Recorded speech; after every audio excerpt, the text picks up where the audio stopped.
हे साल्हेर टू जिंजे हे प्रकरण फार गमतीदार आहे की शिवाजीराजे ज्यावेळेला आग्र्याला गेले त्यावेळेला शिवाजीराजांच्याकडं 17 किल्ले राहिलेले होते.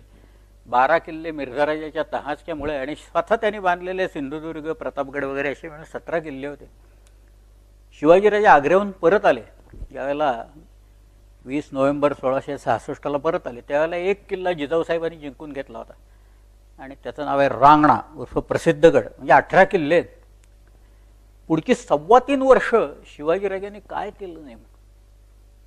आपण चरित्र असं वाचत असताना नुसताच आपला एक क्रॉनॉलॉजिकल सिक्वेन्स दिलाय असं नसतं कधी, पण त्यांनी 3.25 वर्षात नेमकं शिवाजी महाराजांनी केलं काय? मग तर शिवाजीराजांनी आत्ता ज्याला स्वॉट ॲनालिसिस असं म्हणतात मॅनेजमेंट किंवा strength, weaknesses, opportunities and threats असं एक ॲनालिसिस करतात त्याच्यात की आपल्या आणि कॉम्पिटिटर्सच्या स्ट्रेंथ काय, शत्रूच्या स्ट्रेंथ काय, आपले विकनेसेस काय, हे सगळं शिवाजीराजांनी आजमावलं आणि मग त्यांनी एक एक मेजर्स घेतली त्याच्यावर.